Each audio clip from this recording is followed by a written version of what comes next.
Coming to us from Project Warlock publisher Retrovibe and developed by Apptivus, Impaler is an arena FPS roguelite with a unique central mechanic that's sure to spike your interest. Sold for only $3, Impaler is a shorter experience that aims to dazzle players with its retro stylings and give them a fierce and ever-evolving challenge. Is Impaler on point, or a bit on the dull side? In this video, we're gonna find out.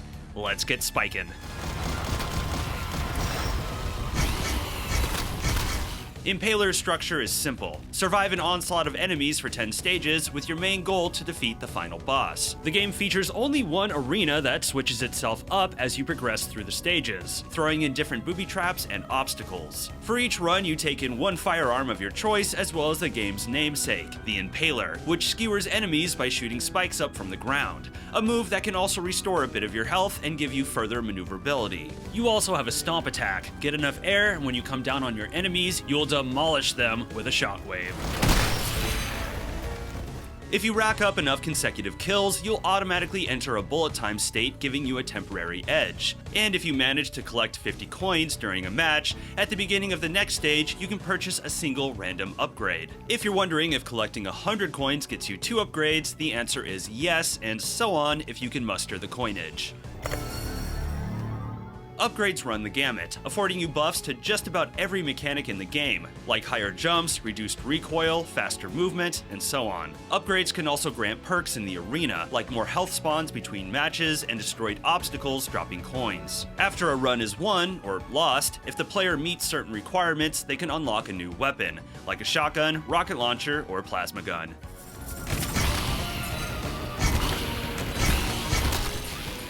So I'll tell you right now, when it comes to the base mechanics of this game, I have a lot of positive feelings, but the overall design, I'm lukewarm on. In all, shooting feels rock solid and movement is strong, although the jumping is a little too floaty for my taste. But the gameplay highlight here is the Impaler. Skewering enemies is very satisfying in feel and look, and the ground level visual guide is effective at making this mechanic second nature. But past combat, it's a great multi-tool. You can launch yourself in the air with it, which was always a fun trick, and it can be convenient for moving things about the arena, like the treasure urns. In most matches, these urns spawn, and if you're able to move them to these glowing circles, they break open and award coins. You can push them, but I found the best and most enjoyable method was to spike them into the air and do the rest with my gun. Awesome.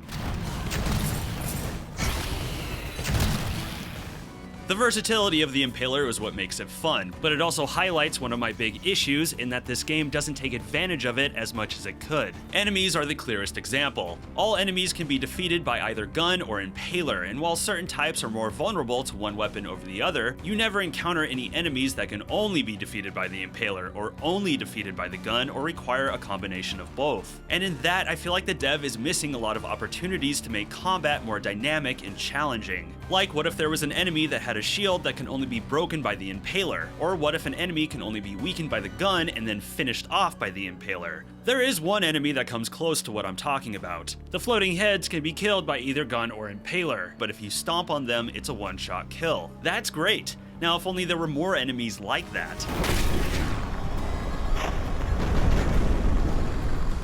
It's the challenge and depth of this game that's at the heart of my criticisms. High difficulty is something I expect from roguelites, and Impaler is just not that hard of a game. I pulled off a successful run on my second attempt, and subsequent runs weren't all that different past new weapons and upgrades, and it doesn't take long to unlock all of those. It also wasn't long before I saw the full variety of stages and enemies as well, and it's the same final boss for every run. Now, yes, this is a $3 game. There's only so much to expect. Fair enough, and the dev has said there is more content coming, which is good, but at the same time I can't help but feel that many aspects of this game weren't iterated on nearly as far as they could have been. The arena, for instance. It's good that it switched up every stage with new barriers and obstacles, but the barriers that spawn in are so easy to destroy and jump over, I never felt like they affected gameplay all that much, and the soul traps that spawn, the saw blades, felt more like a speed bump than an actual threat. And I'm a little surprised that a game that tracks your high scores has no visual representation of a scoring system on screen during gameplay, or a combo system to incentivize riskier play. There's no online leaderboards either, which is a bummer.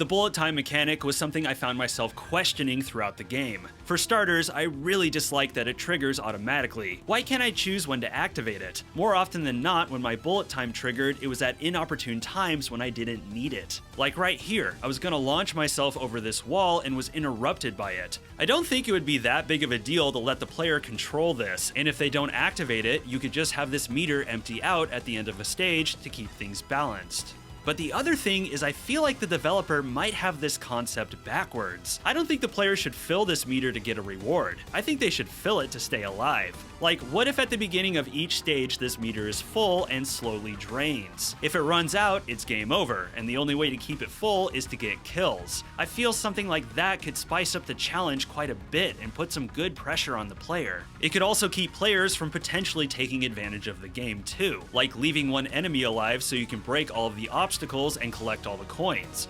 Assuming you have that particular upgrade that allows it. That was something I took advantage of often, and I'll admit it did not feel fair.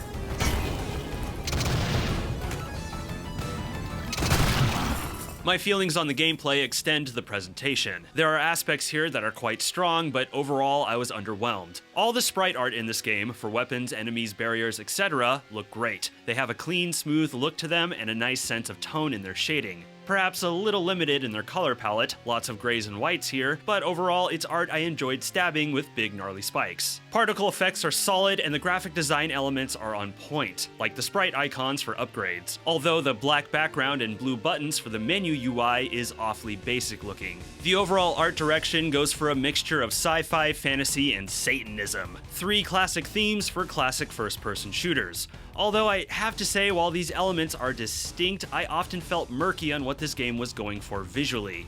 To me, it was a mishmash of things that didn't feel cohesive. The music has an arcadey, gothic vibe to it that took me a little to warm up to, but eventually it clicked and I felt it gelled with the experience nicely. And the game is very polished. Performance was great and I can't recall any bugs. What was disappointing for me was the Soul Arena, a giant stone rectangular room with big pillars and decorations like a pentagram and big cloudy windows. There's no other way to say it, I just found it boring. To the game's credit, with each new stage, the lighting switches up along with the obstacles, which does give it a different feel. And there were times it vibed like Doom 64, which I appreciated, but it wasn't enough to get me enthused about it. If more content is coming, the first thing I would love to see is additional arenas with more vibrant visuals and complex architecture.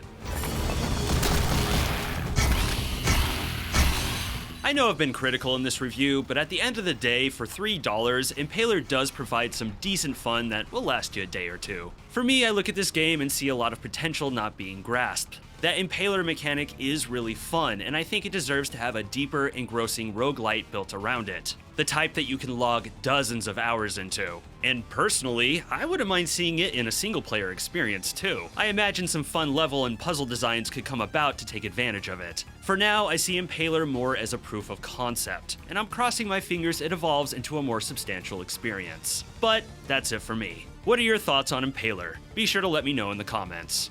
If you dug the video, please be sure to subscribe, like, share, and smack that bell. If you want to come say hi, my Discord is linked below, along with my affiliate links. I'm Kirk, and thank you for watching this video. Stay safe out there.